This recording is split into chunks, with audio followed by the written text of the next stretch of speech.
Bien, donc nous allons entamer cette dernière thématique, puisque aujourd'hui, dans la période actuelle, on ne peut pas parler d'industrie, on ne peut pas parler d'activité humaine sans se demander, on a vu la responsabilité sociale, sociétale, et aussi les impacts que ça peut avoir sur l'homme à travers le travail.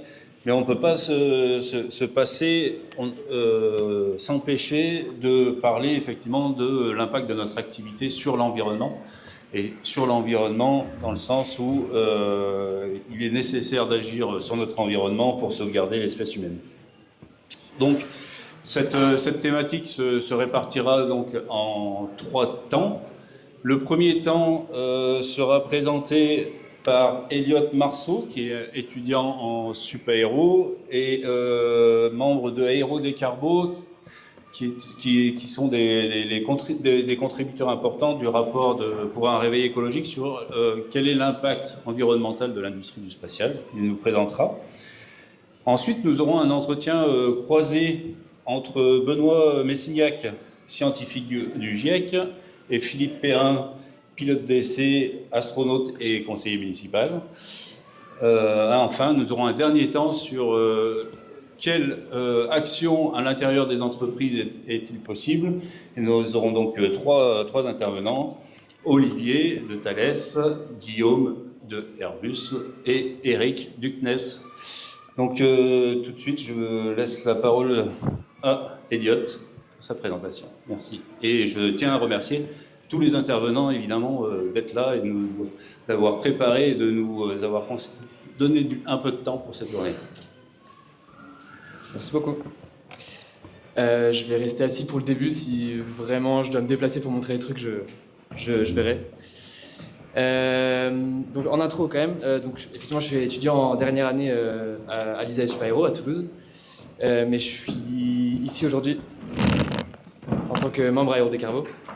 J'espère que vous pourrez tout voir sur les slides. Donc on va parler enjeux environnementaux. J'ai pas pu assister aux présentations ce matin, malheureusement. Je crois que vous l'avez déjà un petit peu abordé, donc j'espère qu'il n'y aura pas trop de redites. Mais en tout cas, je vais sûrement rentrer un peu plus dans les détails. J'hésitais entre la version simplifiée et la version remplie d'informations. J'ai choisi celle remplie d'informations, donc j'espère que ça ne fera pas trop. Je vais parler que impact, donc je ne vais pas parler enjeu.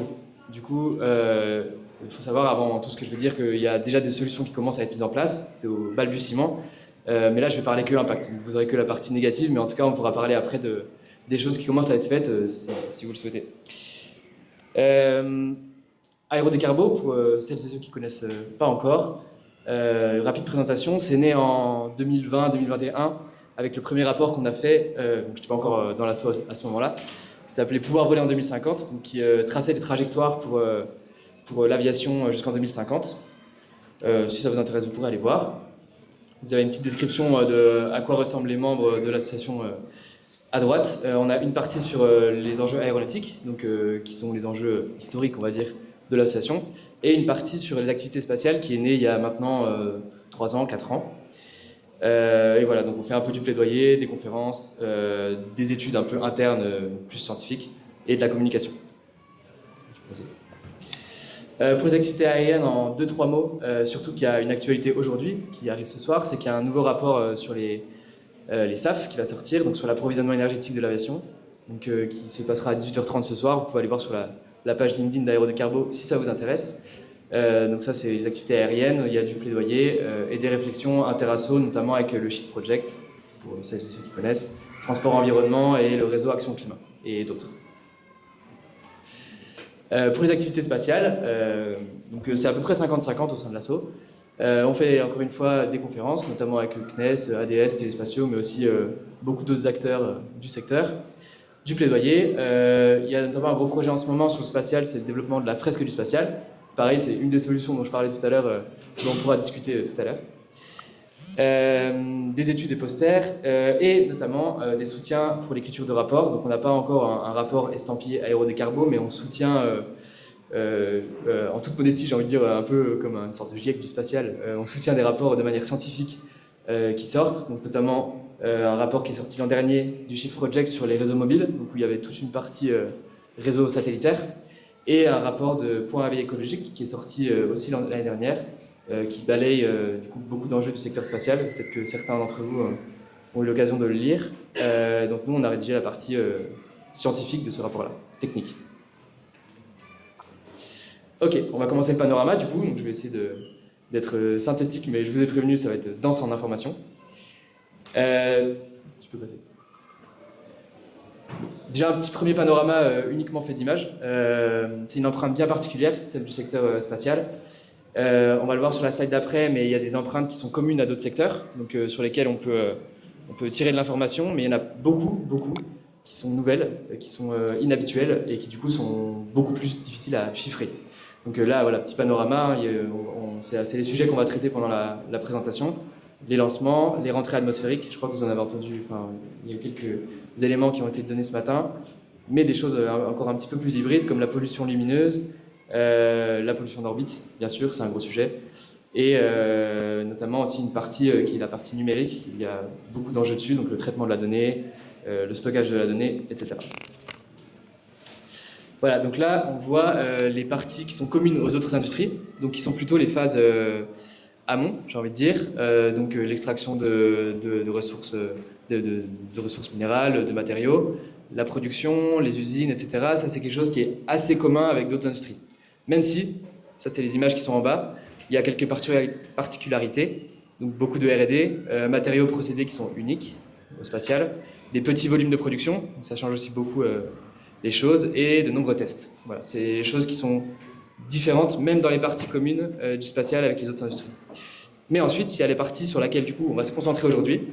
Donc la première partie, je crois que j'ai vu tout à l'heure dans le manuel qui a été distribué, c'est page 20, il y a un camembert qui résume ce qu'on sait pour l'instant sur cette partie-là, donc qui est, encore une fois, un peu mieux connue. Aujourd'hui, on va se focus sur la partie qui est moins connue. Donc, lancement, les émissions lors du lancement, l'usage de la data, ça on va en parler un peu moins, mais c'est quand même une partie commune, une partie qui varie, et les rentrées atmosphériques, on va rentrer un petit peu dans les détails. Donc comme j'ai dit, spatial, c'est des impacts qui sont nouveaux, par rapport aux autres industries. Je ne sais pas si tout le monde a eu l'habitude de voir ces 9 limites planétaires, donc, qui sont utiles pour chiffrer les impacts environnementaux des activités humaines. Donc il y a les classiques, changement climatique, l'impact sur l'eau, l'acidification des océans, l'ozone stratosphérique, des choses comme ça. Voilà. Nous, là où le spatial il va s'inscrire en termes d'impact environnementaux, c'est que ça va impacter de nouvelles limites planétaires. Par exemple, c'est des choses qui sont encore pas vraiment définies en termes de limites planétaires, mais on peut voir les ressources orbitales comme une ligne planétaire, c'est-à-dire l'orbite, c'est une ressource, on va la remplir, et au bout d'un moment, on va passer un seuil qui sera incontrôlable, appelé syndrome de Kessler, un seuil qui contraint en fait les activités des générations futures. C'est la définition d'une activité durable ou non durable. Donc c'est de nouvelles limites planétaires qui apparaissent. Et on peut aussi voir, on va en parler après encore une fois, mais les injections de certaines espèces chimiques dans la haute atmosphère, ça ouvre de nouvelles limites planétaires, donc une nouvelle complexité. Là, je vous ai mis un petit truc, j'aime bien l'image. Je ne sais pas si vous avez vu, c'est un dernier film du studio Ghibli, Le Garçon et le Héron. Il y a une image qui, je trouve, pose bien ce concept-là. C'est qu'il y a un vieil oncle dans ce dessin animé, et il tient une tour en fait, avec des objets, et il tient cette tour en équilibre. Et en fait, c'est l'équilibre du monde qui tient. Et donc, si sa tour s'effondre, qui a un équilibre très instable, le monde s'effondre. Bah, c'est un peu je parle d'effondrement, c'est des termes qui sont forts, mais on est un peu là par moment. Donc c'est un peu cette idée que si on dépasse une certaine limite, si on sort un peu d'un équilibre, et ben, ça devient incontrôlable. Voilà, j'aime bien cette image. Ok, on va attaquer avec les émissions lors de la phase de lancement de la fusée. Ici, vous avez un graphique qui date de 2022. Je ne l'ai pas actualisé en préparant les slides parce que je trouvais ça intéressant de voir que courant 2022, du coup, il y avait certaines prédictions pour la suite. Donc à partir de 2022, là, j'espère que tout le monde voit bien le graphe et les chiffres. Donc voilà, 2022, il y a eu, je crois, c'est à peu près 180 lancements. Il y en a un peu plus de 200 qui étaient prévus en 2023, et effectivement, on en a eu 223 qui ont été lancés. Et je crois qu'aux dernières nouvelles, en 2024, c'était presque 300, je crois. 280, il me semble, des choses comme ça. Et donc c'est à peu près ce qui était prévu. Donc On a vraiment cette croissance exponentielle en termes de nombre de lancements. Le lancement d'une fusée, d'un lanceur, c'est la seule activité qui va émettre dans toutes les couches de l'atmosphère. Et en plus, en un temps très court. La plupart des activités humaines, si ce n'est toutes les autres, se passent dans la troposphère, donc en dessous de 10-12 km. Et ça, du coup, c'est des phénomènes physiques pour lesquels on a des modèles détaillés, on a des résultats scientifiques qui sont presque abondants, des fois, même s'il y a quelques incertitudes qui demeurent, mais on a le schéma global, en fait. Au-dessus de 10-12 km, donc globalement au-dessus de là où l'aviation a ses activités, la dynamique de l'atmosphère est très peu connue. Voilà, on ne sait pas trop la chimie, qu'est-ce qui se passe, il y a quand même beaucoup moins de données. Et on va revenir là-dessus à la fin sur une partie climat. Là, vous avez un petit peu quelques espèces chimiques qui sont émises lors des lancements. Donc, vous avez les différents types de lanceurs à gauche. Je crois que c'est à peu près tous les lanceurs principaux mondiaux, donc à la fois les Américains, les Européens, les Chinois. Et vous avez les différents types de carburants qu'ils utilisent et les émissions lors du lancement, du coup, quelques espèces chimiques principales qui sont émises, qui bien sûr ne sont pas émises de manière continue, ça dépend de l'altitude. Et donc ouais, on va voir encore après que ces espèces chimiques, du coup, peuvent avoir différents effets. Ça, c'était pour la partie lanceur. Si on passe à la partie rentrée atmosphérique. Aujourd'hui, il y a à peu près 1000 tonnes de débris qui rentrent chaque année. En 2024, c'était à peu près 1000 tonnes. Vous pouvez voir le rapport, il y a un rapport de l'ESA qui sort chaque année, c'est le Space Environment Report, quelque chose comme ça. C'est de là que sont tirés les graphiques à droite.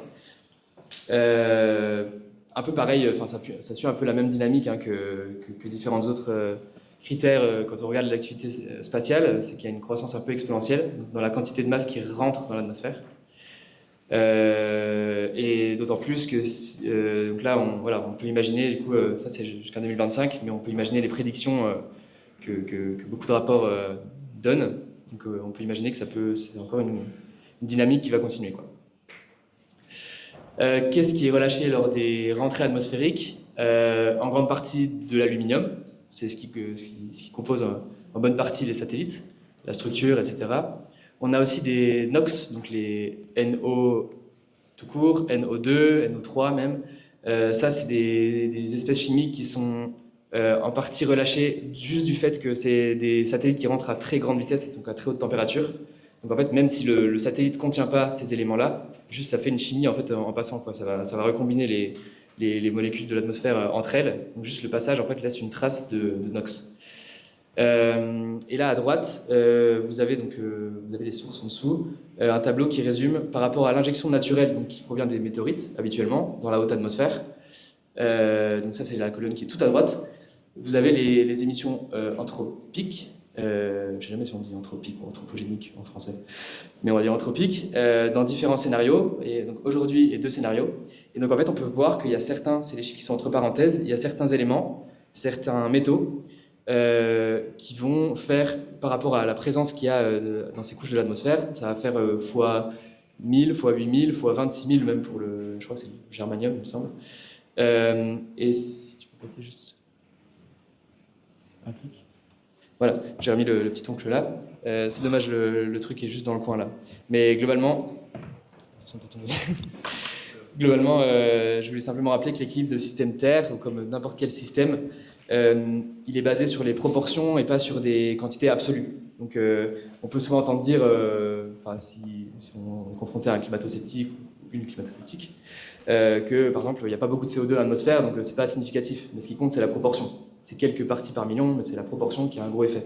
Pareil, le cyanure, il n'y a pas besoin de beaucoup de cyanure pour tuer un corps humain, mais ce qui compte, c'est la proportion. Donc là, c'est pour ça que c'est intéressant de regarder fois combien on fait dans ces environnements-là. Si je peux redonner un dernier exemple là-dessus, si on compare par exemple les tonnes de débris spatiaux en orbite par rapport aux tonnes de n'importe quoi d'autre, on peut se dire « Ah, c'est pas beaucoup », mais le syndrome de Kessler, donc cette réaction en chaîne de débris, il est déjà en cours sur certaines orbites. Donc, encore une fois, c'est pas les petites quantités qui veulent dire petit impact. Voilà, petit rappel. Ok, maintenant je vais passer un petit coup sur les deux partie en fait, du système Terre où le spatial a beaucoup d'impact, donc climat, ozone. On commence avec le climat. Pourquoi c'est si complexe de connaître les impacts du spatial sur l'environnement pour ces effets-là? C'est que les différentes couches de l'atmosphère sont quand même en fait, ça contient quand même des processus assez compliqués de dynamique, de chimie. Et donc nous, on vient rajouter en plus des espèces chimiques là-dedans, donc c'est très difficile de savoir. Et notamment, une chose qui est difficile de savoir, c'est combien de temps les particules qu'on va émettre vont rester dans ces couches de l'atmosphère. Quand on émet des choses dans la troposphère, la partie basse, c'est brassé assez rapidement. Il y a de la circulation atmosphérique qui est plus rapide. Donc les gaz à effet de serre vont redescendre plus rapidement au sol. Par contre, quand on va émettre dans la stratosphère, la mésosphère, possiblement, enfin même pas possiblement, hein, ça c'est quand même des choses qu'on sait, la circulation est plus faible. Donc les particules vont rester plus longtemps. Du coup, si elles ont un effet de serre, ben, elles vont l'avoir plus longtemps. Et c'est comme ça qu'on a certaines espèces chimiques qui peuvent avoir, entre la troposphère et la mésosphère, si on les émet plus hautes, ça peut faire x10, x100, fois plusieurs centaines d'effets de serre. Ok. Ça, c'est les premiers chiffres qui commencent à sortir dans la littérature scientifique.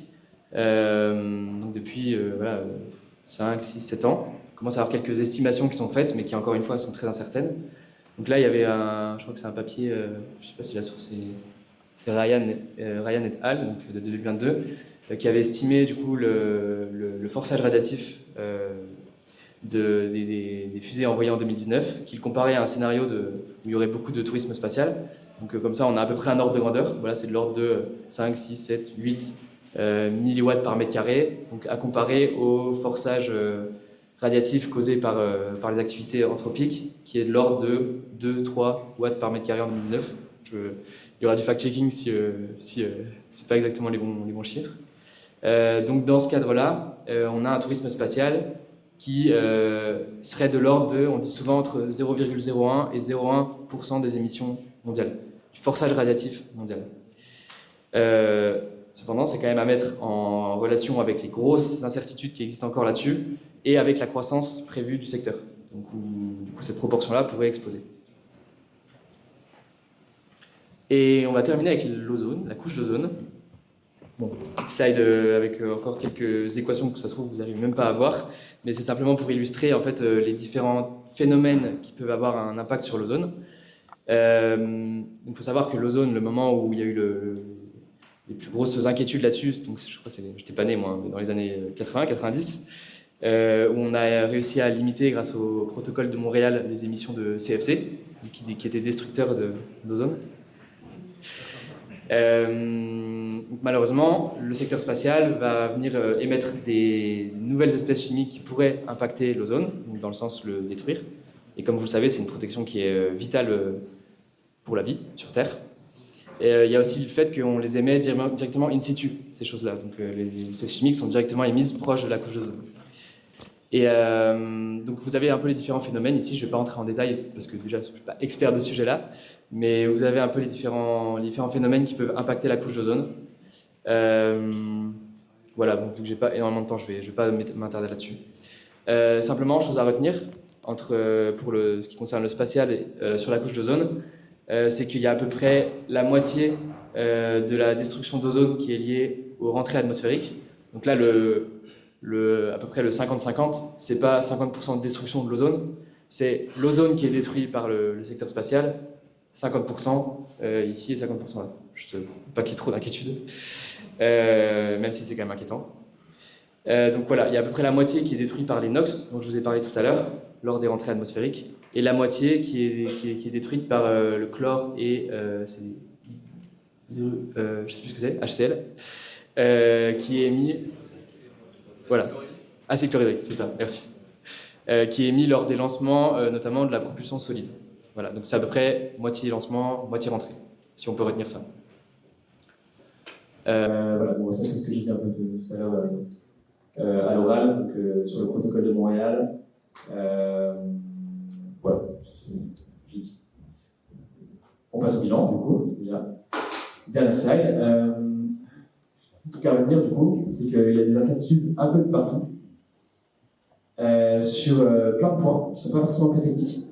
Donc, déjà, quand on entend dans la presse, dans les médias, des fois les impacts du spatial sur l'environnement, notamment des lancements de fusées, on a souvent tendance à oublier toute la chaîne de valeur. Donc, quand on lance, vous savez, hein, on lance un lanceur, il a fallu le fabriquer et il va retomber à un moment.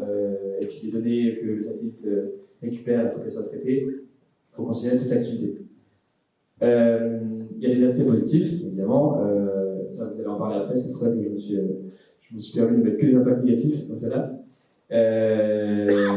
Plein de choses qui sont possibles au spatial. Il y a des choses dont on parle beaucoup quand on entend spatial environnement. Donc les émissions directes, comme je l'ai dit, que lors du lancement, par exemple, des CO2. Les débris spatiaux, qui sont aussi un gros souci pour les activités spatiales directement, du coup, on entend beaucoup parler. Et puis après, il y a ce qu'on appelle la plaine des oubliés, la pollution optique, la pollution lumineuse, qui du coup entre en concurrence, j'ai envie de dire, avec les activités d'astronomie. C'est déjà un problème, ça. Des observations astronomiques qui sont rayées de satellites en orbite. Il y a le problème des fréquences, on en parlait tout à l'heure, justement pendant la pause. Les rentrées, j'en ai parlé, et après il y a la pression aussi sur l'énergie, les ressources minérales dont le secteur spatial a besoin pour fonctionner. Là-dessus, il y a un rapport qui a été fait, je pense, entre le CNES et Carbone 4, qui est sorti l'année dernière, il me semble, sur les ressources minérales utilisées dans le spatial. Voilà, ça c'est le panorama final. Je peux mettre la dernière slide. Du coup, moi je vous dis à bientôt pour travailler ensemble sur ces thématiques qui sont urgentes, certes, mais passionnantes, je vous le promets. Et simplement, une dernière chose, le rapport de point A écologique dont j'ai parlé tout à l'heure résume assez bien ça, enfin même très bien ça, et il le met en contexte en plus avec les thématiques d'emploi, donc peut-être que certains d'entre vous ont déjà parcouru ce rapport, donc je vous invite à aller le voir. Voilà, merci beaucoup.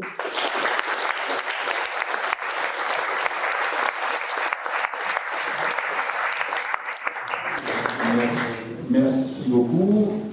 Donc, on ne va pas prendre de questions, là, on va enchaîner directement sur, voilà, donc les impacts, comme Elliot l'a dit, on vient de parcourir tous les impacts négatifs de l'industrie du spatial, mais quel est le sens de cette industrie, à quels besoins ça répond, quel est l'intérêt de cette industrie, donc on va essayer de répondre. Nous allons essayer de répondre à cette question à travers un entretien croisé entre Benoît et Philippe, mais avant, j'aimerais poser une petite question un petit peu décalée à Philippe, puisque avant tes engagements politiques, tu étais un leader syndical, et donc je voulais savoir pourquoi. Ouais. Merci Franck, parce que c'est devenu une évidence. J'étais président du deuxième syndicat de pilotes en France, donc il y a le SNPL que vous connaissez, et le deuxième c'est tout ce qui est pilote d'essai, pilote de la sécurité civile, le SAMU, etc., etc. Et j'ai un parcours de vie un peu étrange, puisque au départ j'ai été militaire, j'ai voulu me battre pour mon pays, et puis après j'ai voulu être astronaute parce que je pensais que c'était important qu'il y ait des Français qui volent, et je voulais ramener un message, et c'est le message que je vais vous délivrer ensuite. Et puis, quand je suis rentré de ce voyage dans l'espace, je me suis dit, il y a une urgence climatique, c'est évident, et je vais essayer de faire l'avion vert. Donc, on en parlait beaucoup à l'époque, et c'était il y a 20 ans, on en parle toujours. Donc, je suis rentré dans l'industrie, et j'ai été bercé par les violons de l'industrie. Et malheureusement, dans l'industrie, j'ai découvert une ancienne Airbus qui était en train de disparaître, les anciens disparaissaient, et une nouvelle Airbus orientée vers un capitalisme financier outrancier qui détruisait les personnes et les matériels. Alors les personnes, vous l'avez vécu chez Thales. Alors à l'époque, j'avais l'impression que Thales était encore à l'abri de tout ça, et donc j'ai commencé à me battre pour les personnels, j'ai commencé à me battre, je crois qu'on est à 7% de burn-out chez Airbus, et un burn-out c'est quelque chose d'absolument odieux qu'on ne peut pas faire subir à quelqu'un. Il y a des séquelles à vie sur les personnes. Et puis, il y a les matériels. Je voyais qu'on faisait des choses qui étaient à la limite de la sécurité, en tout cas qui n'étaient pas optimales. Et je me suis dit, non, là, ça ne va pas. Et donc, je suis rentré dans le syndicalisme. Et c'est pour vous rendre hommage aussi que j'ai voulu venir aujourd'hui et vous dire pourquoi le syndicalisme, pour moi, c'était aussi important. Et puis, quand j'étais chez Airbus, je me disais, mais qu'est-ce que tu vas faire finalement de ton engagement spatial et environnemental? Donc, j'ai commencé à faire un peu de politique. Je me suis dit, le plus simple, c'est de faire des choses pratico-pratiques. Donc c'est comme ça que je suis arrivé à faire le vélo à Toulouse, les premiers aménagements vélo, des trucs comme ça. Et quand j'ai vu qu'Airbus ne marchait pas, j'ai quitté Airbus et je suis rentré dans une start-up d'un avion hydrogène gazeux, un peu comme les voitures. Voilà, si je dis ça, c'est aussi parce que dans toute mon expérience, j'ai accumulé une petite expérience que je voulais vous livrer. Alors la première expérience, c'est celle du climato-sceptisme, quelque part. Ayant volé dans l'espace, très souvent, on m'a posé la question de savoir si la Terre était ronde. Alors, avec humour ou sans humour. Mais par contre, la question de savoir si les Américains étaient vraiment allés sur la Lune, on me l'a très souvent posée. Et j'avais beaucoup de mal à répondre. Et j'ai développé l'idée, en plus, pilote, on est souvent dans le facteur humain et la compréhension, en fait, du fonctionnement du cerveau humain, et à creuser et à comprendre que l'homme, en fait, est un menteur. On est un menteur de façon intrinsèque, puisqu'on est mortel et on ne veut pas le savoir, donc on se ment en permanence.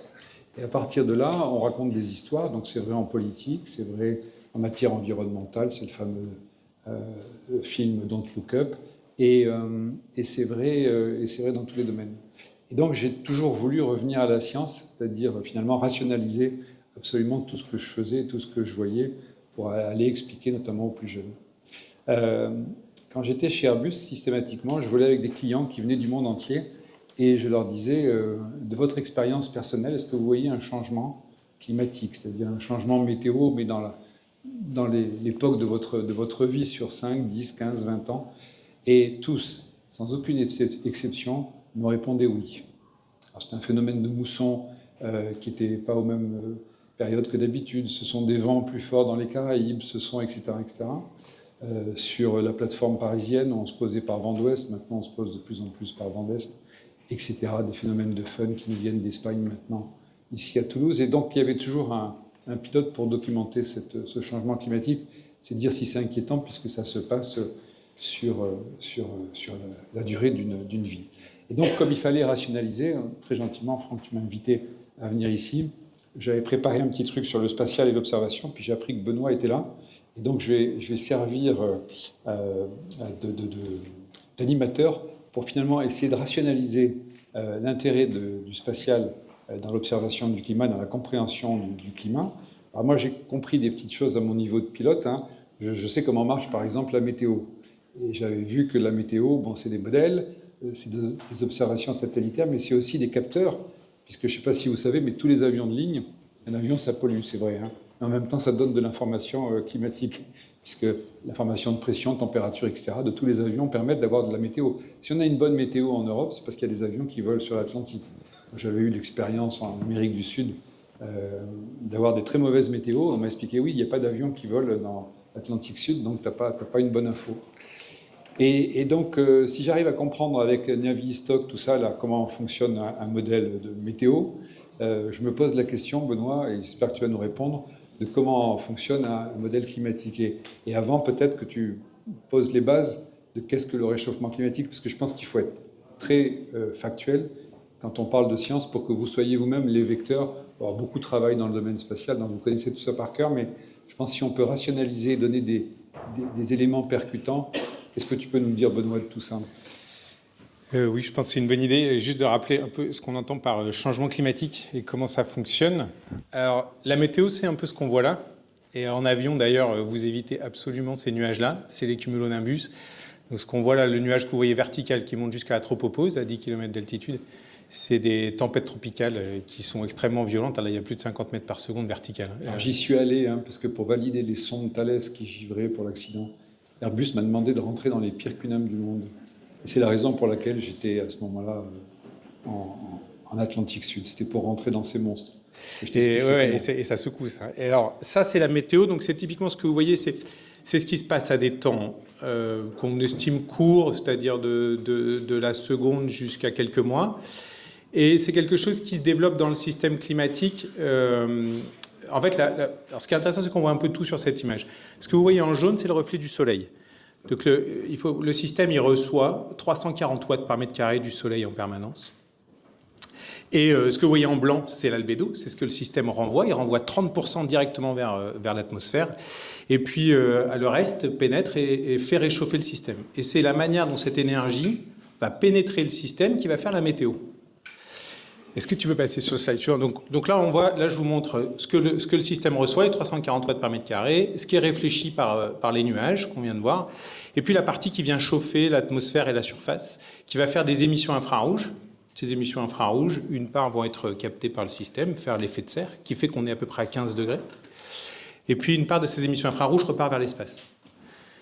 Donc si vous regardez la météo, ce qu'on appelle la météo, c'est comment cette énergie rentre dans le système et vient se propager dans ce système-là et repartir dans l'espace. Et c'est ça qui va être le moteur des nuages, des dépressions, des anticyclones, et en particulier de tout ce qu'on regarde pour la météo à quelques mois. En particulier, il y a l'effet de serre, qui est très important, qui est essentiellement de la vapeur d'eau. Et c'est ça qui fait qu'on a 15 degrés sur la Terre. Et c'est ça qui fait le climat actuel. Et quand on parle de climat, on parle de ça. C'est 15 degrés, c'est la température moyenne de la planète. Et ça vient essentiellement de l'effet de serre de la vapeur d'eau. Nous, quand on s'intéresse... Alors, quand on appelait un climat, c'est un état moyen de ça sur des années, voire des centaines d'années ou des milliers d'années. Et ça, on peut le perturber, ce système-là. Alors, c'est ce qui se passe quand on émet des gaz à effet de serre. Ça peut être perturbé d'autres manières. Hein. Si la Terre se déplace sur son orbite, par exemple, pendant les ères glaciaires, interglaciaires, la Terre se déplace. Et au lieu de perturber la quantité de gaz à effet de serre, on perturbe le forçage du Soleil. Les éruptions volcaniques aussi peuvent perturber. Donc il y a différentes causes qui peut y avoir un changement climatique. Mais si vous perturbez le système, prenons l'exemple actuel, on émet des gaz à effet de serre, là, on va augmenter la quantité de rayonnement infrarouge qui repart vers la Terre. Donc on diminue la quantité d'infrarouge qui part vers l'espace. Du coup, la Terre... elle reçoit toujours la même chose du Soleil, mais elle en émet moins vers l'espace. C'est pas beaucoup. C'est 1 watt par mètre carré aujourd'hui. Alors, la météo, elle s'en fiche. Sur l'échelle de 1 mois, la différence d'1 watt par mètre carré, ça fait pas beaucoup de différence. Seulement, ce watt par mètre carré, en fait, il vient s'accumuler dans le système. Il vient s'accumuler, il réchauffe le système. Et si vous regardez sur des échelles de 10 ans, 20 ans, 100 ans, on arrive à quelques degrés de plus. Et là, ça perturbe même la météo. C'est-à-dire que une fois que vous avez changé la chaleur du système, le flux de l'énergie ne se fait plus pareil dans le système. Et du coup, vous avez des sécheresses, vous avez des inondations, et comme toute l'énergie, elle vient s'accumuler dans l'océan, vous avez la hausse du niveau de la mer parce qu'il se dilate. Alors un élément très important, c'est que, vous voyez, cette petite différence de 1 watt par mètre carré, cet effet intégrateur, c'est ça qu'on appelle le changement climatique. Parce qu'en fait, le système va se réchauffer jusqu'à ce qu'il atteigne une nouvelle température où on aura beaucoup de gaz à effet de serre, mais on aura une nouvelle température où le système sera suffisamment chaud pour réémettre assez d'énergie vers l'espace que ce qu'il reçoit du Soleil. Et dans le futur, on atteindra un nouvel état d'équilibre avec beaucoup de gaz à effet de serre et un système chaud. On est parti d'un état froid avec peu de gaz à effet de serre et on va vers un système chaud avec beaucoup de gaz à effet de serre. Cet effet transitoire entre les deux, c'est ça qu'on appelle le changement climatique. Et il impacte la météo dès qu'on regarde sur des temps suffisamment longs, où il faut l'expérience d'un pilote sur 20, 30 ans pour dire « Ah mais oui, je vois un changement ». Parce que ce watt par mètre carré, en s'accumulant, a commencé à changer la circulation de l'énergie dans l'atmosphère et dans l'océan. Et alors, le spatial dans tout ça? Alors le spatial, là où le spatial est essentiel, c'est que détecter 1 watt par mètre carré comme ça, c'est très difficile parce que c'est une petite variation d'un système qui varie de 300, qui reçoit 340 watts. Et en fait, le système, on a l'habitude de dire qu'il est à l'équilibre, il n'est pas à l'équilibre. C'est un système qui est en état stationnaire. Il reçoit en permanence de l'énergie, 340 watts par mètre carré, et il en remet en permanence 339. Détecter 1 watt par mètre carré, c'est très difficile. Pour arriver à le détecter, il faut des observations en permanence sur toute la planète. Et la clé pour ça, ce sont les satellites. Et c'est pour ça qu'ils ont joué un rôle clé à partir des années 90, même dès les années 80, un rôle clé dans la mesure du système. Alors en particulier, si tu veux bien prendre la slide suivante, l'énergie, là, l'excès d'énergie de 1 watt par mètre carré, il y en a 93% qui rentrent dans l'océan, 4% qui rentrent dans la cryosphère, qui vont faire fondre les glaces, et puis 3% qui rentrent dans l'atmosphère et dans les continents. Alors, la raison, elle est très simple, c'est que l'océan a une capacité calorifique beaucoup plus grande que le reste du système, donc il absorbe toute l'énergie. Pour observer l'océan, là où est l'énergie, là où le changement climatique est le plus fort, et là où il a une rétroaction sur l'atmosphère, il faut des satellites. Et en fait, on observe l'océan de manière, je dirais, la vraie révolution, elle date de 1993 avec les altimètres Topex Jason. Et c'est à partir de ce moment-là qu'on a une vision assez claire de comment circule l'océan et comment il va faire circuler l'énergie dans le système. La cryosphère, qui a un impact extrêmement important, on l'observe qu'avec des satellites aussi. En particulier, je ne sais pas si vous en avez conscience, il y a 2 types d'impacts liés au changement climatique. Il y a les impacts qu'on appelle coût-bénéfice, c'est-à-dire quand on se pose la question des impacts, on se pose la question de combien ça va être dur pour les communautés humaines et puis pour les écosystèmes de répondre à ça. Donc, il y a un premier type d'impact qu'on appelle coût-bénéfice, c'est-à-dire on sait que plus le réchauffement climatique avance, plus l'impact est fort et c'est proportionnel. Ce n'est pas les impacts qui nous inquiètent le plus. Si demain on arrive à réduire nos émissions, on arrivera à diminuer ces impacts-là. Il y a un deuxième type d'impact qui, eux, nous inquiète beaucoup plus. C'est ce qu'on appelle les tipping points en anglais. Ce sont des points de bascule. En particulier, il y en a un dans la cryosphère, pas très loin, et on sait qu'il y en a 2 qui ne sont pas très loin. Alors, qu'est-ce qu'on appelle un point de bascule? C'est quand on fait rentrer le système où lui-même se met à émettre des gaz à effet de serre ou se met à s'emballer, et même si on réduit nos émissions, on ne peut plus arrêter le système. Alors, il y a 2 points de bascule qui nous inquiètent beaucoup parmi les scientifiques, qui est à l'horizon de 2100, c'est la fonte du permafrost à haute latitude.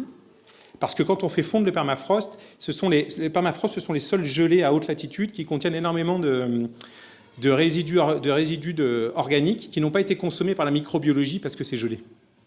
Et quand on va les faire fondre, la microbiologie va consommer tout ce bois mort et va générer... Il y a l'équivalent de 2 fois ce que nous, on a émis nous-mêmes. C'est-à-dire que si on fait fondre ces permafrost, on laisse aux générations suivantes un système qui, même si eux arrêtent leurs émissions de gaz à effet de serre, le système lui-même en émet. Donc ça, c'est un côté très inquiétant. Et le deuxième, ce sont les calottes polaires, c'est-à-dire le Groenland et l'Antarctique. On sait qu'arrivé à un certain niveau de réchauffement, il y a des bassins versants du Groenland et de l'Antarctique qui sont instables. Et si on les déclenche, même si on arrête d'émettre du CO2, en fait, ces bassins versants vont s'écouler vers la mer.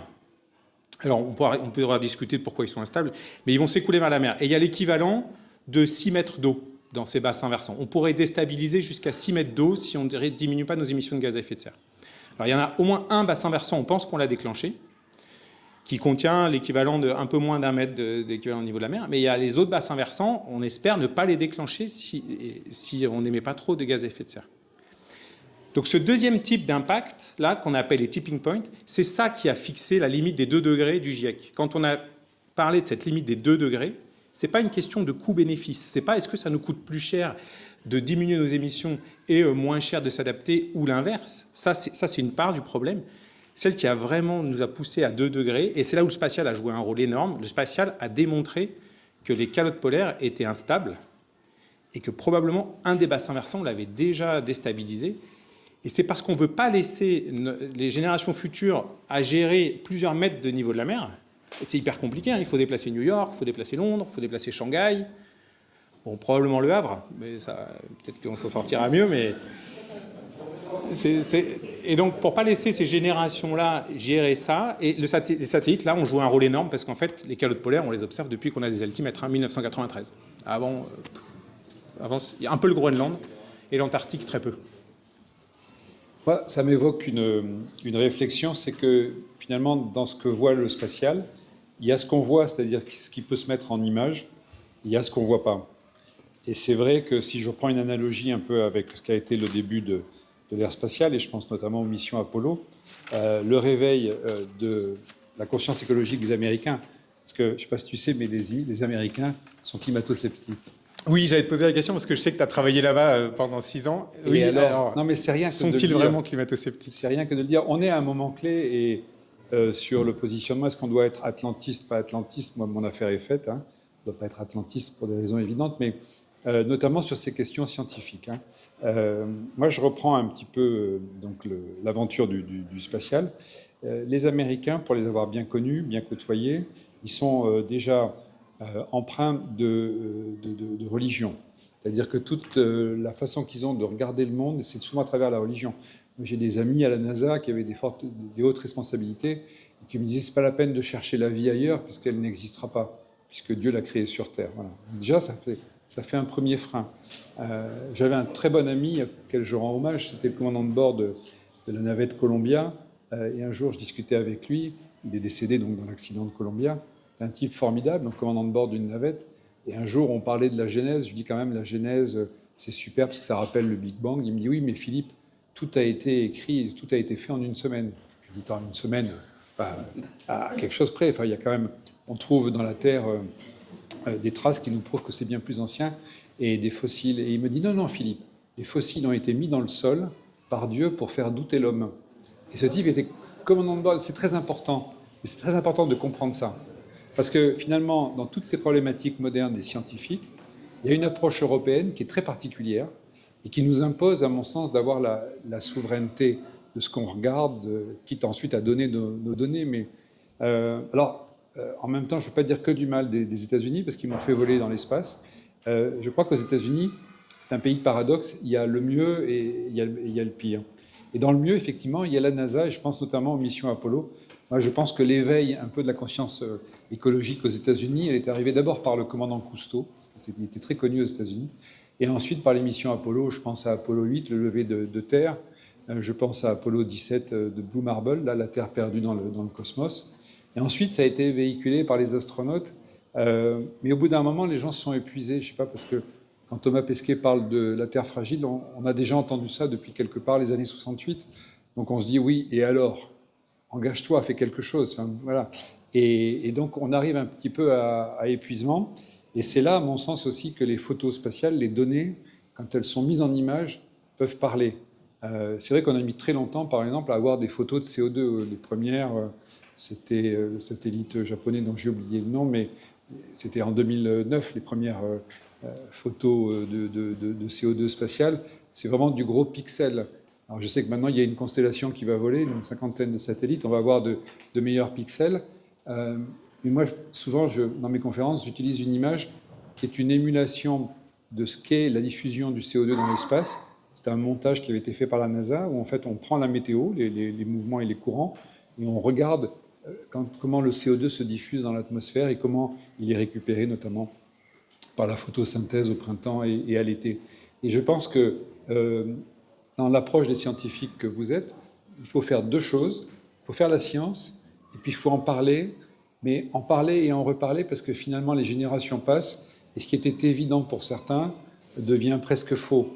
Alors moi, j'ai des questions sur justement les climato-sceptiques, parce que comme je les ai en face de moi très souvent, dans mes conférences, je suis allé lire les livres pour essayer de comprendre ce qui les animait.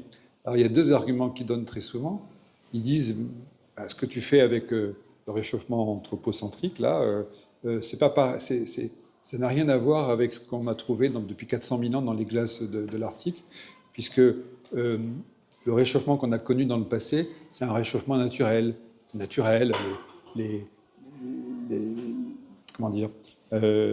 planètes évoluent de façon naturelle et cyclique, et tout ça donne une évolution de la température et une évolution du CO2. Ils disent aussi, mais à l'époque des dinosaures, il y a 60 millions d'années, on n'avait que plus 10 degrés. Et à Toulouse, il y avait des baobabs géants et des animaux un peu plus gros que nature, mais tout ça, ça vivait, ça existait quand même.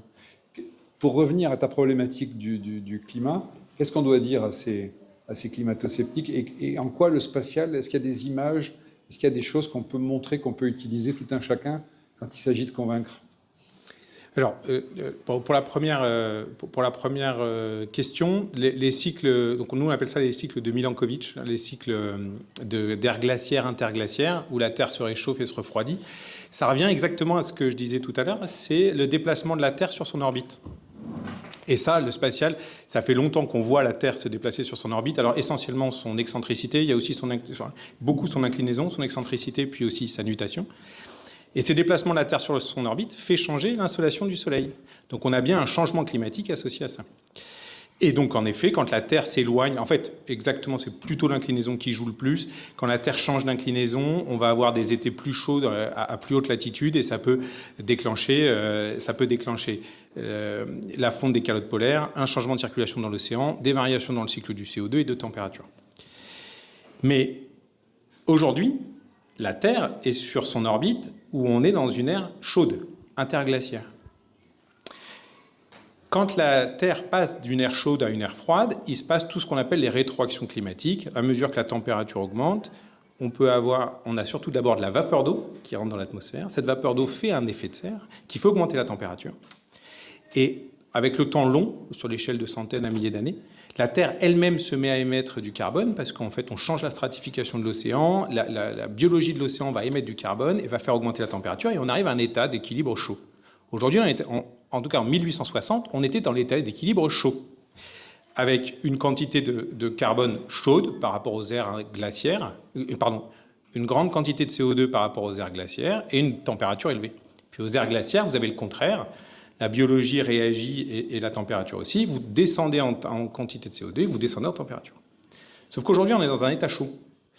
Donc, si vous regardez la courbe, la température est haute, le carbone est haut.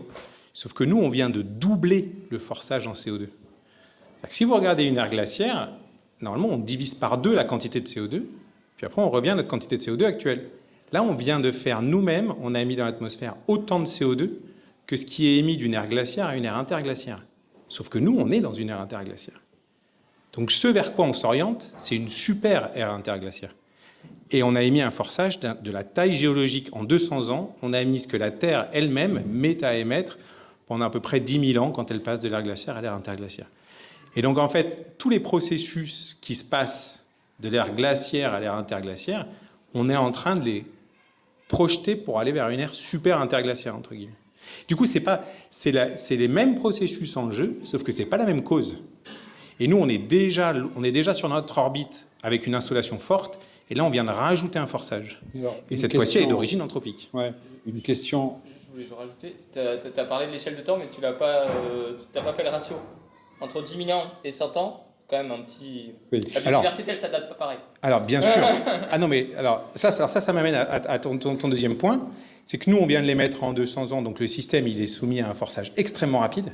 Alors, il y a une certaine inertie dans le système qui fait qu'il va répondre à toutes les échelles. C'est pour ça qu'il répond déjà très vite, mais il va répondre jusqu'à des échelles millénaires à ça. En particulier, on aurait dû rentrer en ère glaciaire, et on n'y rentrera pas avant 50 000 ans, parce qu'il y a trop de CO2 dans l'atmosphère, donc trop chaud, on ne peut pas repartir dans une ère glaciaire. Et ces échelles de temps, c'est bien ce qui fait une des très grosses difficultés qu'on a à prédire, c'est que quand on regarde les paléoclimats, on voit des périodes catastrophiques, mais elles n'ont jamais été aussi rapides qu'aujourd'hui. Et du coup, une grosse part de nos barres d'erreur, en particulier comment vont réagir les calottes polaires, c'est que le forçage est beaucoup plus rapide que ce qu'on a connu dans le passé. Et pour faire le lien à ce moment-là entre climato-sceptique et besoin du spatial, j'ai quand même l'impression, alors c'est peut-être moi le climato-sceptique, que les choses vont plus vite qu'on nous l'avait dit il y a 5 ou 10 ans. On est systématiquement sur les courbes les pires du GIEC. Enfin, on a l'impression même que les choses s'accélèrent par rapport à ce qu'on nous disait il y a encore 4-5 ans. Ce qui, à mon avis, décrédibilise les scientifiques qui n'ont pas été peut-être assez pessimistes dans leurs prévisions. Il y a plein de choses qu'on ne sait pas, notamment au niveau des rétroactions. Je lisais récemment que, par exemple, on ne sait pas trop ce qu'on émet comme méthane.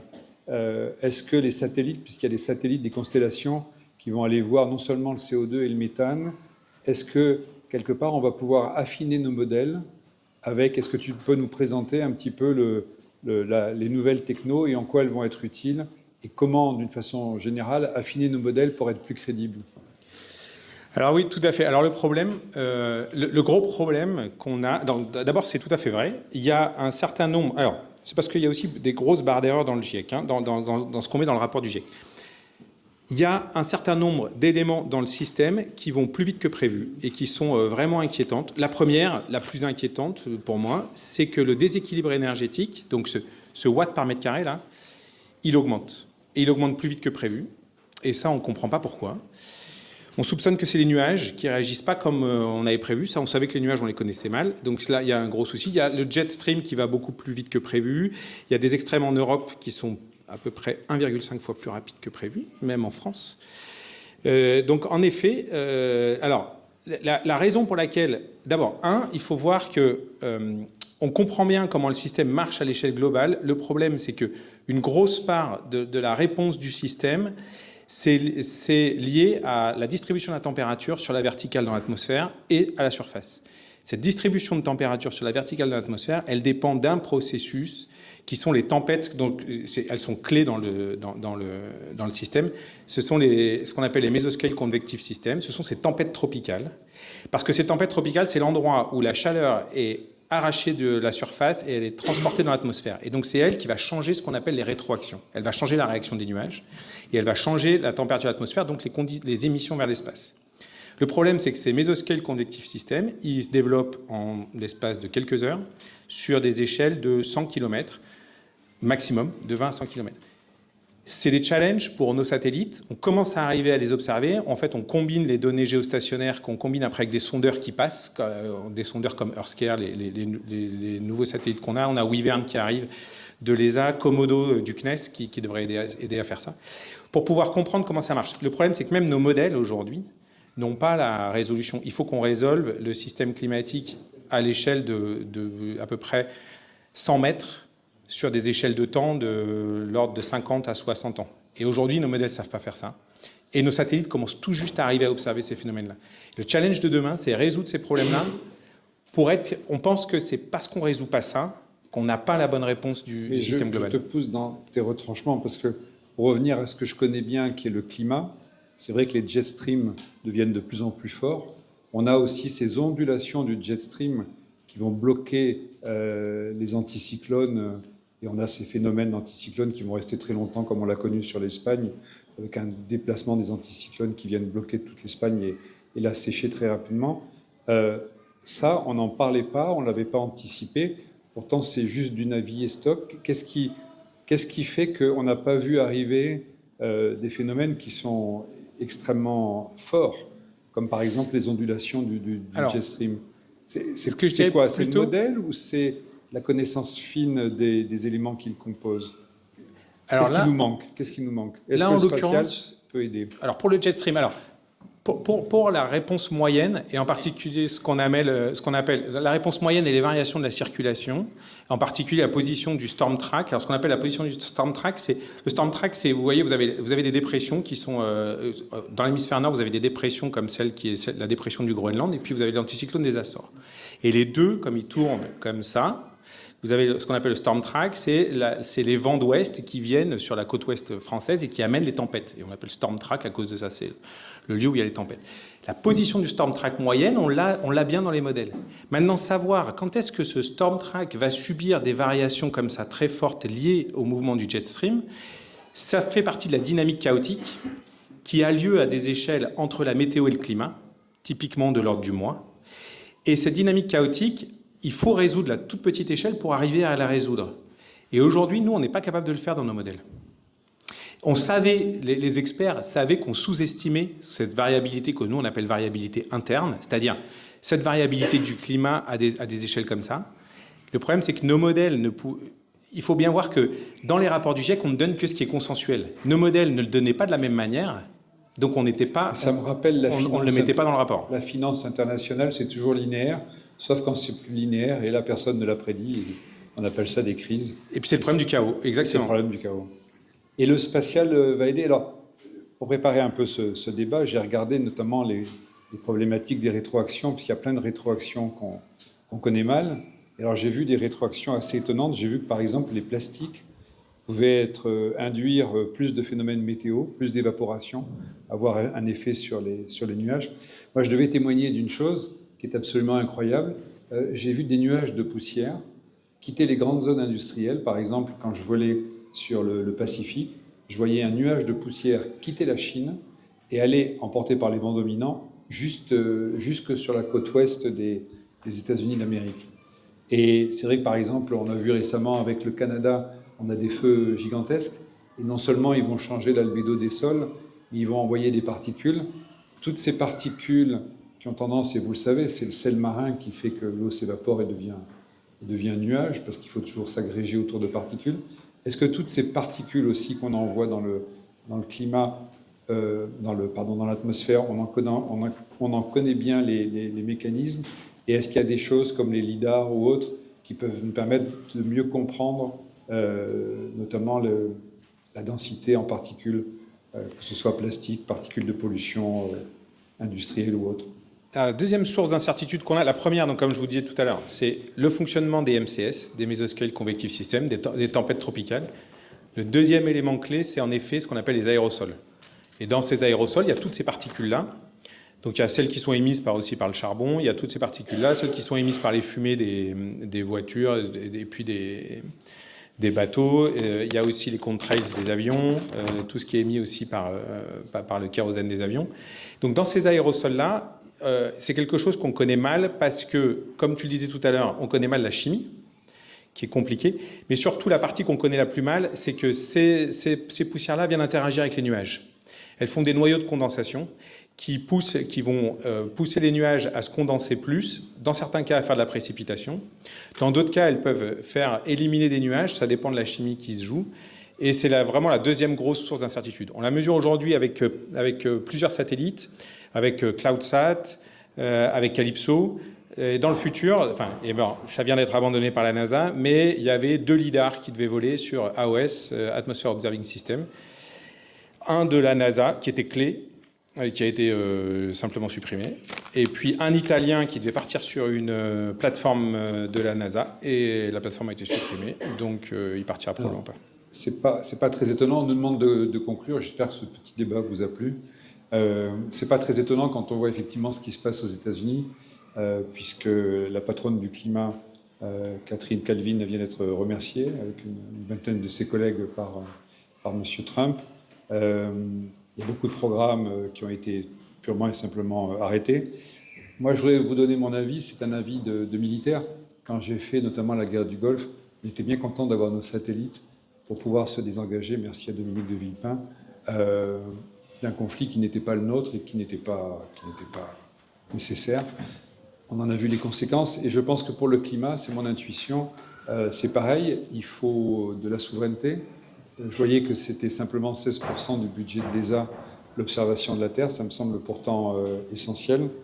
Donc moi, c'est ce que je voulais dire.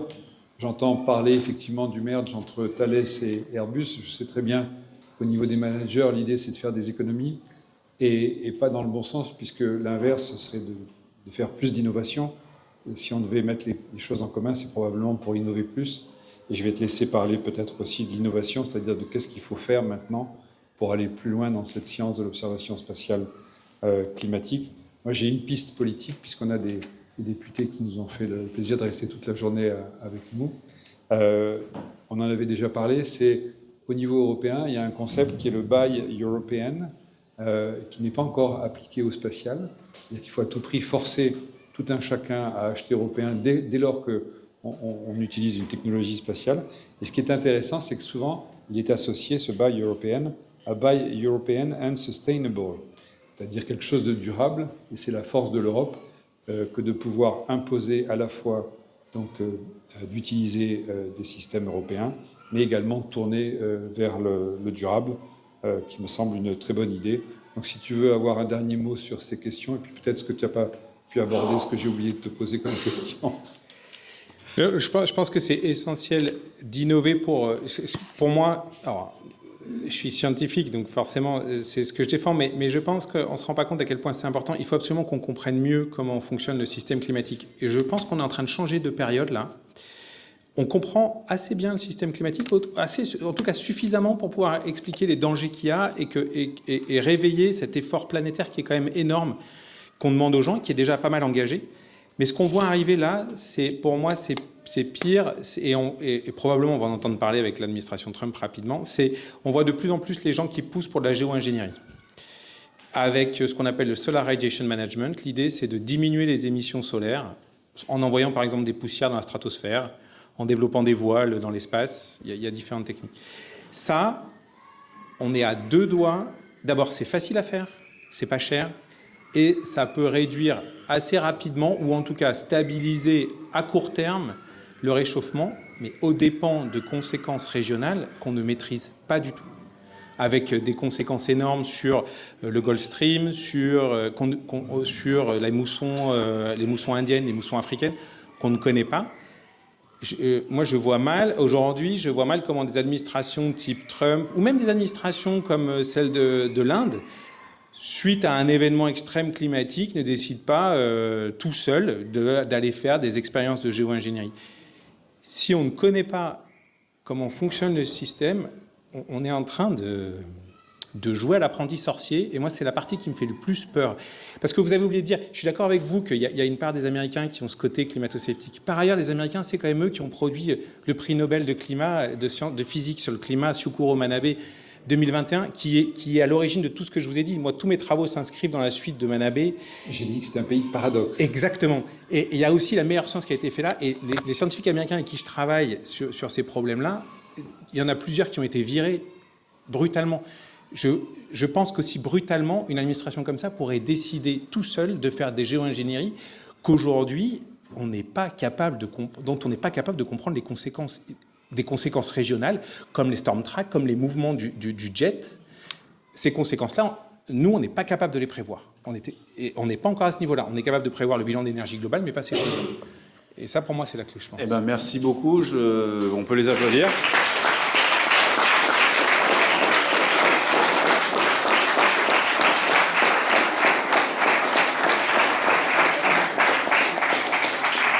On pourrait vous écouter des heures, comme on aurait pu écouter des heures Elliot. Merci pour toutes ces informations, ces échanges, et puis pour votre adaptabilité, puisqu'on a dû modifier un petit peu des choses au dernier moment. Merci encore. Et donc on va passer à la dernière présentation qui sera tout aussi passionnante sur à l'intérieur de l'entreprise, comment les salariés et à travers leurs syndicats peuvent agir pour réduire l'empreinte environnementale de l'industrie du spatial. Donc je vais laisser la place à Guillaume, Olivier et Eric. Et je tiens à m'excuser parce que j'ai un train à 17h pile. Donc je ferai un petit switch si on n'a pas fini à 17h avec Thomas qui finira. Et j'aurais bien voulu rester jusqu'au bout, mais j'ai des contraintes parisiennes qui m'obligent à remonter.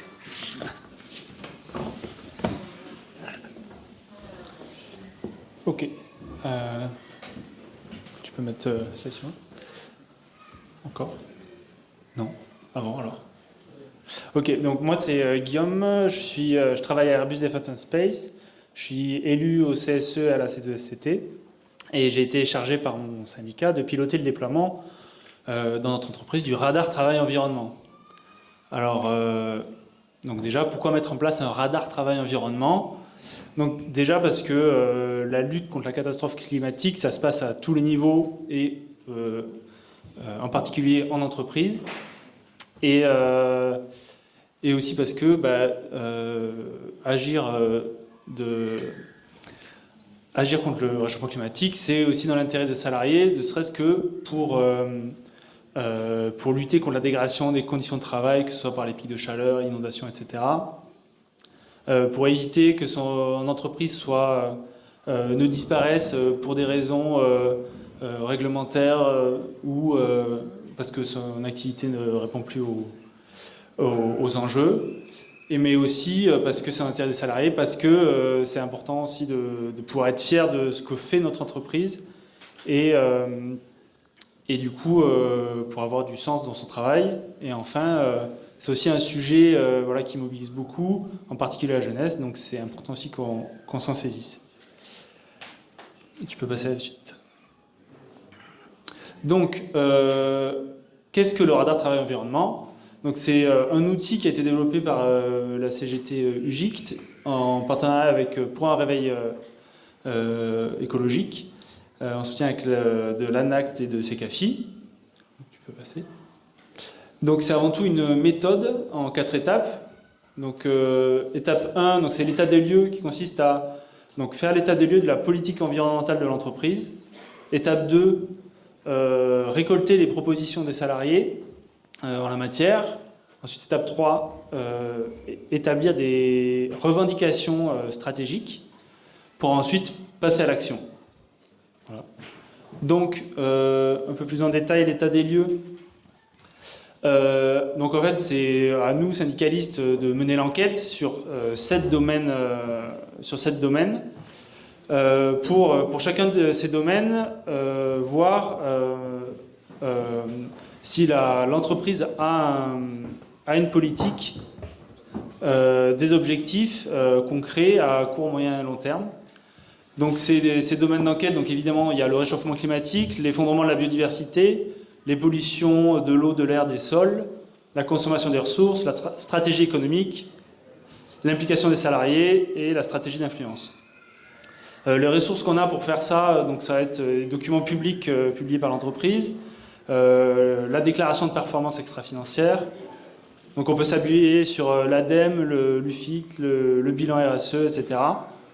Et donc le résultat de cette étape, ça va être en fait ce diagramme-là, donc pour les 7 domaines, qui est du coup un espèce de radar, c'est de là que vient le nom, et donc pour savoir où se situe l'entreprise.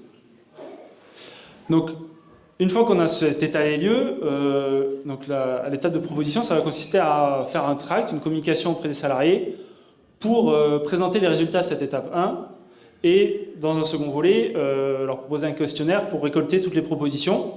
Et donc c'est une étape qui est cruciale, de ne pas faire cette étape entre nous, mais aller voir les salariés parce que c'est eux qui sont experts de leur travail et qui sont les mieux à même de faire des propositions pour changer ce travail. Et donc à cette étape, c'est très important aussi d'investir nos syndiqués parce que c'est nos porte-paroles sur le terrain. Et donc le résultat de cette étape, c'est on va avoir une liste de propositions, un cahier de doléances. L'étape 3, on passe à la stratégie. Donc là, on va réunir les salariés de l'entreprise en assemblée générale, donc les gens qui ont répondu au questionnaire, mais aussi les autres, pour, en fait, à partir des propositions, élaborer des revendications, c'est-à-dire, nous, on aura fait le tri, regroupé pour alimenter le débat, et de là, on décidera des priorités sur les revendications qu'on veut porter, et donc établir un cahier revendicatif à proprement parler. Et donc là, une fois qu'on a ce cahier revendicatif, en fait, on s'inscrit totalement dans la démarche CGT, la démarche revendicative CGT classique, qui consiste à partir des revendications des salariés et aller les porter à tous les niveaux. Et donc là, on fait notre boulot de syndicaliste finalement. Donc on va porter ces revendications donc dans les instances représentatives du personnel, dans les négociations d'accords, mais même auprès de nos députés, partout. On fait du rapport de force, donc soit par des mobilisations, des pétitions, par aussi des tracts, voilà. Et aussi ça passe par la formation des élus, des syndiqués, des salariés pour être tous ensemble plus fortes et plus forts.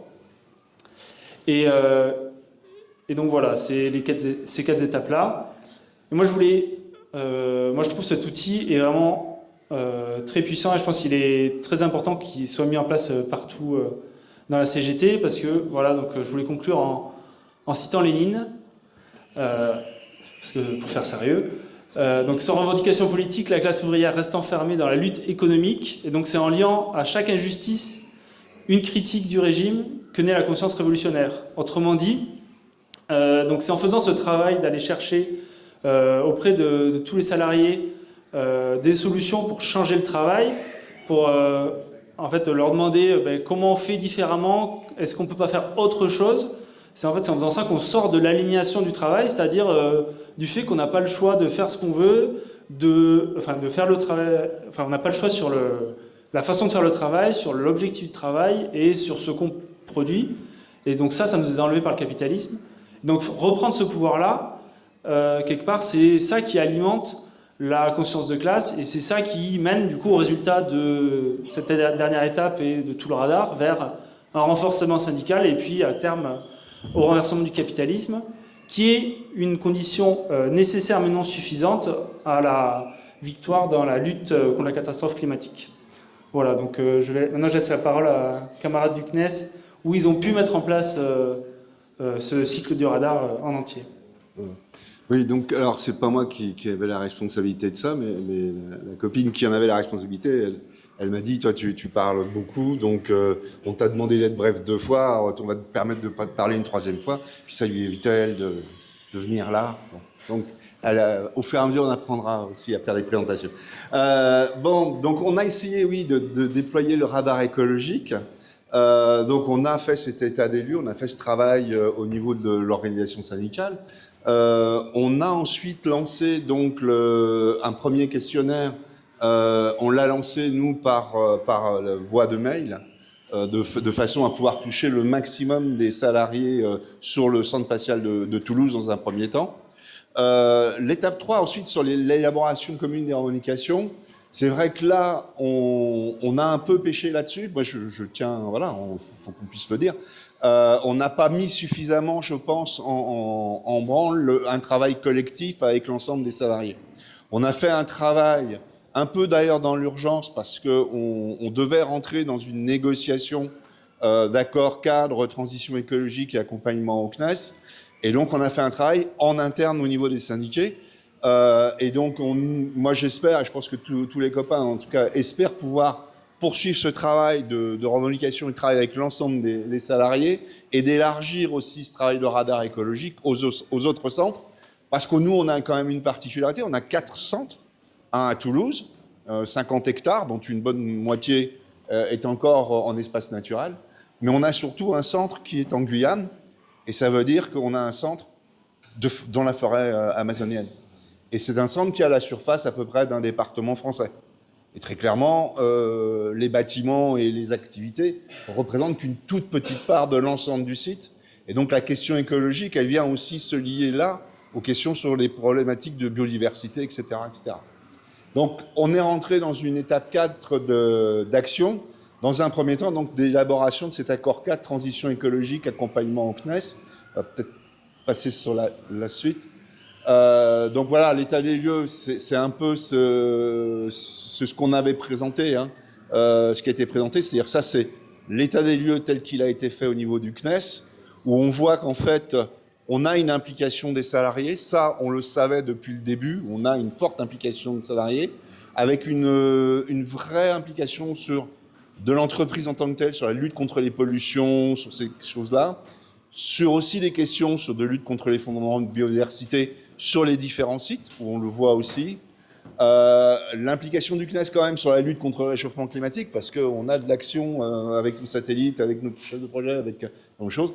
En revanche, on est peut-être beaucoup moins bon sur la façon d'arriver à lier ce qu'on appelle partie prenante, c'est-à-dire d'arriver à lier tout ce qui est les salariés et comment on fait pour intervenir et agir sur ces questions-là, et aussi sur la réduction de la consommation de ressources, où la question elle était quand même, nous semblait quand même assez peu encore posée. Donc voilà, donc les propositions de salariés, on a eu un certain nombre de propositions de salariés sur bien évidemment des choses très pratico-pratiques, sur les problématiques de bâtiments, de lieux de travail, de conditions de travail, de végétalisation, et puis des choses un peu plus, je dirais, je vais pas dire ambitieuses, mais en tout cas qui portaient plus sur le sens du travail. Les cahiers techniques ambitieux, mettre des choses dans les cahiers techniques qui poussent justement vers la prise en compte des problématiques environnementales et ne plus avoir des cahiers de charges techniques qui soient uniquement portés vers un objectif seulement de performance technique, mais qui intègrent aussi la question environnementale. Et puis aussi des propositions sur la rigueur dans l'évaluation de notre projet, la réalisation d'ACV, avoir des critères dans l'évaluation interne, revoir les dépenses publiques dans l'intérêt général. Et là, c'est une des difficultés peut-être auxquelles se heurtent aujourd'hui les instances représentatives du personnel. C'est-à-dire que les instances représentatives du personnel, elles forment des avis, elles portent des avis, des propositions, mais elles n'ont aucun moyen d'imposer quoi que ce soit de ce point de vue-là. C'est-à-dire que c'est un travail de conviction et c'est un travail de lutte, d'action, de mobilisation des personnels pour arriver à ce que demain, on revoie nos dépenses publiques différemment, que demain, on soit plus rigoureux dans l'évaluation des projets, qu'on fasse de véritables ACV, qu'on ait de vrais critères internes. Ben, tout ça se fait, mais aujourd'hui, le travail, je dirais, c'est un travail de conviction qui est porté par les personnels et par les élus. Donc, l'idée, c'est vraiment replacer le salarié au cœur de l'action et de l'interaction. Voilà. Avoir une politique de formation aussi, c'est important, parce que arriver à rédiger des cahiers techniques ambitieux et qui intègrent la dimension environnementale, ça se fait pas comme ça. Il faut qu'on ait des ingénieurs formés, il faut qu'on ait des acheteurs formés, il faut qu'on sache faire des appels d'offres qui intègrent ces questions-là qui sache utiliser des critères qui soient véritablement efficaces pour savoir demain acheter en ayant une idée précise de ce qu'on veut atteindre comme objectif en matière environnementale. Alors, on a négocié donc un accord d'établissement.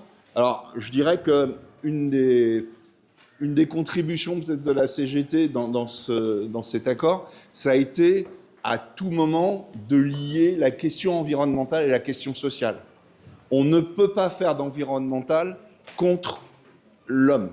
Voilà. On ne peut pas faire l'environnemental en considérant qu'il est, allez, c'est pas grave, on peut sacrifier les conditions de travail, on peut sacrifier les salariés ou un certain nombre de choses comme ça. Et donc, ce lien social, environnemental, pour nous, il était essentiel. Il est aussi essentiel parce qu'il permet de lutter contre une phrase et une expression que moi je trouve détestable quand on parle d'écologie punitive. Enfin, quand on se prend un ouragan à Mayotte, ce qui est punitif, c'est l'ouragan, hein. C'est pas l'écologie qu'on a eu avant ou qu'on n'a pas eu d'ailleurs. Donc, comment on fait pour lutter contre cette expression? C'est aussi de faire en sorte que toutes les mesures qu'on va pouvoir engager, on ait mesuré les conséquences sociales et on ait travaillé sur ces conséquences sociales afin de pouvoir faire en sorte que ces mesures dans le travail, elles apportent des choses aussi. Voilà. Donc, par exemple, nous, on a demandé, et c'est inscrit aujourd'hui dans l'accord, qu'il y ait une ouverture de discussion, de réflexion sur la semaine de 32 heures et de 4 jours. Parce que, très clairement, cette mesure a bien évidemment un impact en matière environnementale, ne serait-ce que parce que les salariés, s'ils viennent 4 jours au boulot au lieu de 5, ils se déplacent moins. Et puis, c'est pour eux, c'est aussi, ça veut dire aussi un certain nombre de choses sur la question du repos, d'éviter la fatigue, les burn-out, etc. On a parlé de santé au travail. On a lié tout ça et on montre en quoi la bataille environnementale, c'est aussi une bataille sociale. Un autre exemple rapidement aussi comme ça, dans les revendications qu'on a commencé à préparer, il y a la question du logement pour les salariés. La première réponse, c'est des salaires qui permettent aux salariés d'habiter au plus près de l'endroit où ils travaillent. C'est-à-dire que si on a des salaires de médiocre qualité ou même pas assez élevés, on va avoir une tendance à s'éloigner de plus en plus des lieux où il y a les entreprises et d'être de plus en plus loin et donc d'avoir un impact en matière environnementale par les trajets domicile-travail. Donc la première réponse, bien sûr, c'est les salaires. Mais il y a peut-être d'autres réponses aussi à mettre en place. Et parmi les revendications qu'on avait, par exemple, et qui pour l'instant doivent faire l'objet de discussion, c'est la mise en place de toute une série de mesures pour aider et accompagner les salariés à faire et à réaliser eux-mêmes leur transition écologique. Voilà. Et je vais juste terminer maintenant par une simple conclusion. Je pense qu'il faut tenir absolument debout dans cette affaire-là. Les revendications, je dirais, qui touchent directement aux conditions de travail, aux conditions de réalisation de nos activités, à leur impact. La question aussi de comment on fait pour imposer des transformations dans la façon de travailler de nos entreprises sans jamais lâcher le lien social et la question du social dans cette affaire-là. Voilà. Je pense que les trois éléments sont essentiels et si on arrive à les tenir ensemble, on peut quand même, d'une part, faire progresser beaucoup de choses, permettre de gagner des batailles et rendre peut-être un peu moins climato-sceptiques certains collègues qui régulièrement nous parlent d'écologie punitive, et peut-être arriver à façonner un spatial, en tout cas pour le CNES, ce sera là, un spatial qui soit environnementalement beaucoup plus, je dirais, beaucoup plus efficace et efficient. Voilà. Parce qu'on a vu aussi tous les impacts que ça pouvait avoir. Donc, ça fait partie des questions. Voilà. Je suis désolé, c'est un peu improvisé.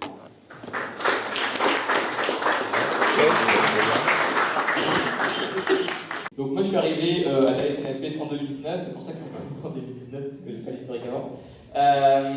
Donc du coup je me suis embauché, avant j'étais en sous-traitance. Moi j'étais très actif au niveau de collectifs écologiques, mais j'étais pas encore dans un syndicat.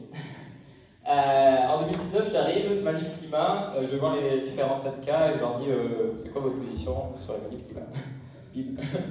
Donc il n'y en a pas beaucoup qui répondent, il y a la CGT et la Force ouvrière qui répond. Voilà, les deux autres, je ne citerai pas, mais ils ne répondent pas. Je vois qu'il y a des choses qui se passent dans l'entreprise, mais c'est assez déstructuré et il n'y a pas trop de volets sensibilisation.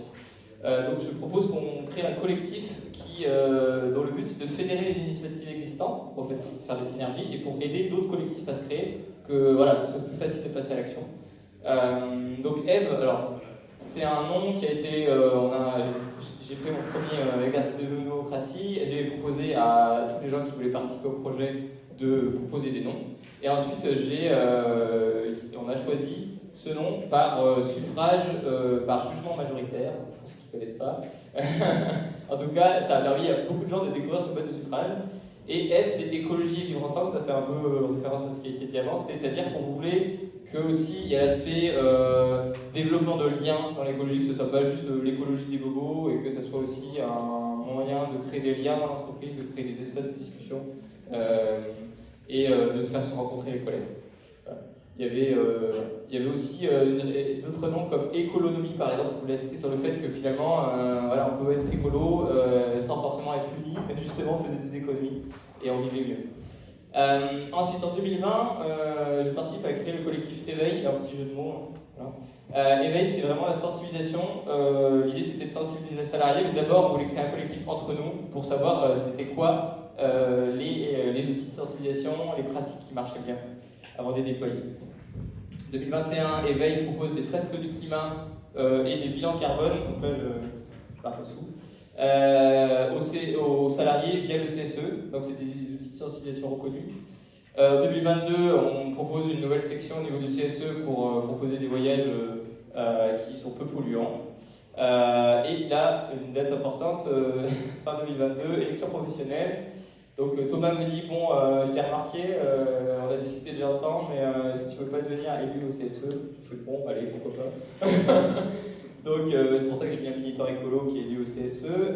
L'idée, c'est vraiment, en fait, c'est clairement, à la CGT, pour moi, c'est clairement important on a beaucoup la fin du mois, et depuis que la CGT s'empare des sujets écologiques, on rajoute la fin du monde, fin du mois, même combat. Mais vraiment, c'est aussi le slogan des mêmes petits climats.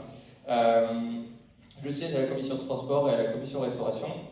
Donc, dans la foulée, on propose des fresques du climat et des bilans carbone à la commission restauration. Voilà. Et l'idée, c'est vraiment donc la commission restauration, ces sujets-là, c'était vraiment un peu au pifomètre qu'ils abordaient le sujet. Ils n'avaient pas de compétences scientifiques, aucun ordre de grandeur, donc c'était vraiment, ils tapaient un peu à côté de la cible à chaque fois.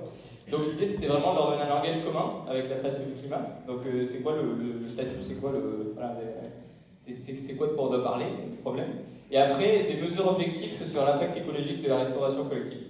Donc avec le bilan carbone du CSE, qu'on a développé en utilisant l'outil AgroValise de l'ADEME.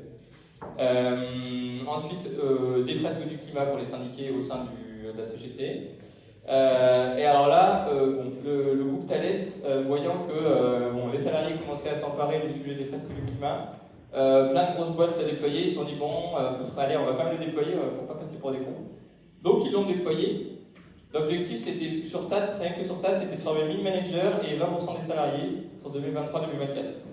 Bon, ça n'a pas duré très longtemps. Voilà, en 2024, ça a été arrêté parce que 3 heures du cerveau des salariés, c'est quand même beaucoup trop. Voilà, il vaut mieux en faire des réunions de service pour appliquer la nouvelle réorganisation.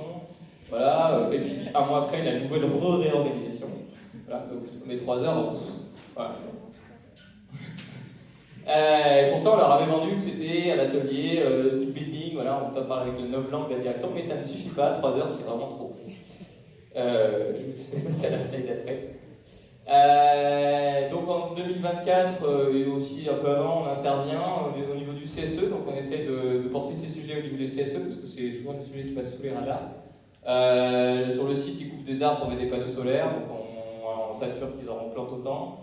On pousse la commission restauration à aller plus loin. Et il y a un outil aussi qui s'appelle GreenUp, qui est le logo point de Thales. En fait, je suis impliqué aussi dans cet outil. Un peu en veille sur cet outil. L'idée, c'était aussi de pousser pour que ce sujet soit pris en compte par la direction et qu'ils arrêtent de mettre des freins à la con pour déployer cet outil. Donc, c'est un outil de la direction, mais ça a mérité d'exister. Ensuite, en 2024, toujours avec Éveil, on déploie des fresques du climat. Cette fois, on demande aux élus du CSE, on les convoque pour qu'ils qu'ils fassent une fresque. Ils sont 27 à participer.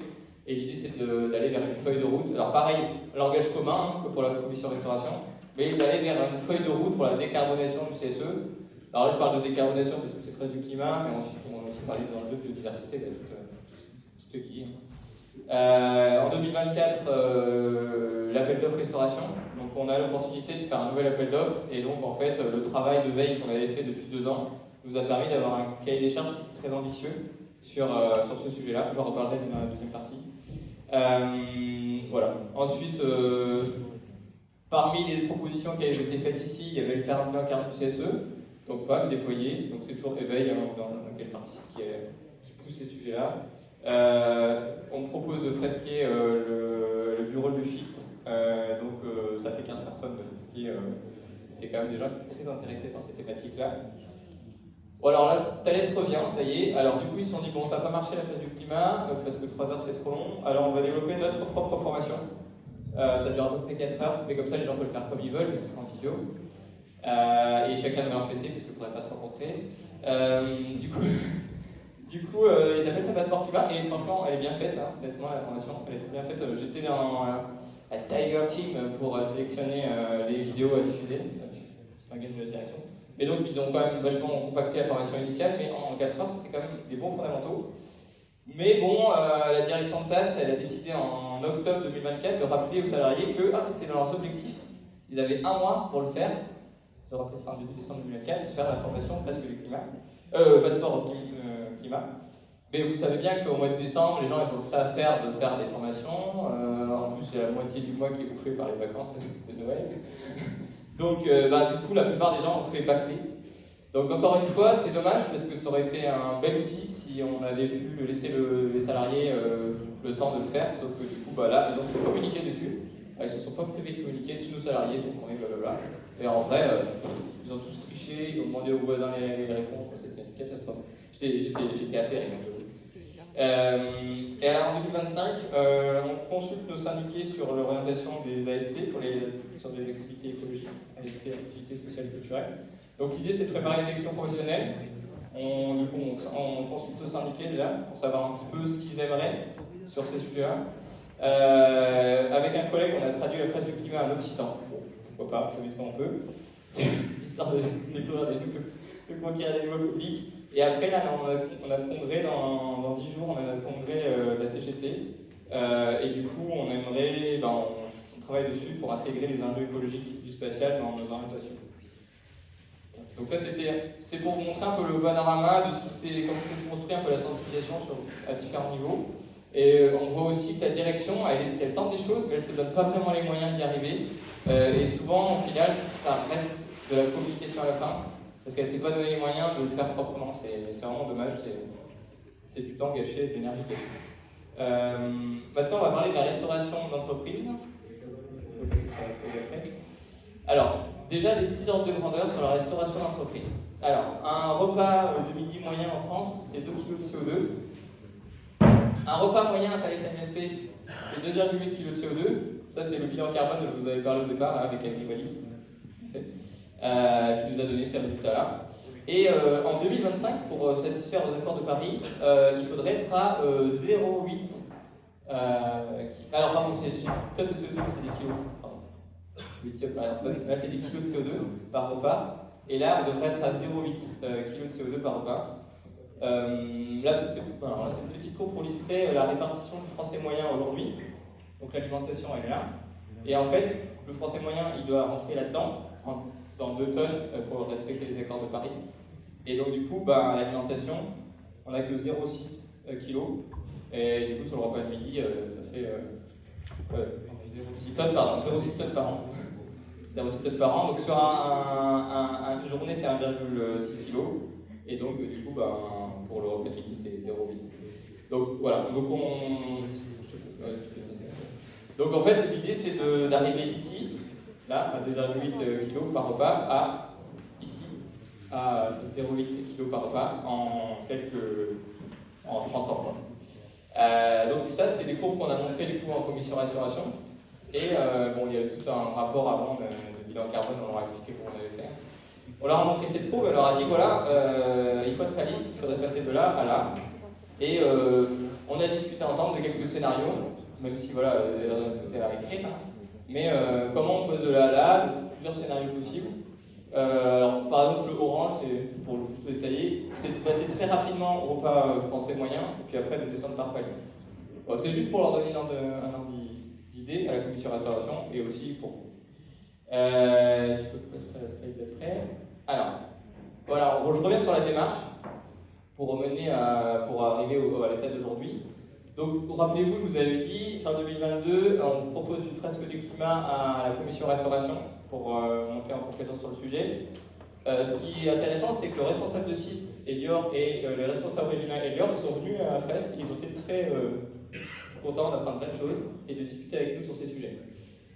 Ensuite, Éveil aide la commission restauration à réaliser son bilan carbone. Donc après, l'important c'est de revenir vers le CSE, parce que si ça se fait en huis clos, les trucs, en général, ça va pas très loin. Donc le but c'est de prendre des engagements et d'avoir des mandats qui sont donnés par le CSE. Donc là, on va devant le CSE, on présente les travaux qu'on a présentés à la commission restauration, et on présente une proposition de plan d'action. Et le CSE nous donne mandat, donne le mandat à la commission pour travailler sur ces sujets. Donc c'est important, on a une légitimité. Ensuite, on propose quelques actions. Première à mettre en place. Donc, on met en place un stand végé tous les jours, une viande rouge une fois par jour, en plus des 2 grillades. C'est-à-dire qu'en plus, pas sur le gens, ils ont les 2 grillades chaque jour et ils ont que une viande rouge. Ils n'ont pas besoin de bourguignon plus autre chose. Mais bon, c'était déjà un gros travail pour négocier ça. Et au bout de 6 mois, juste ces 2 actions-là, ça permet de réduire de 27% l'impact des repas.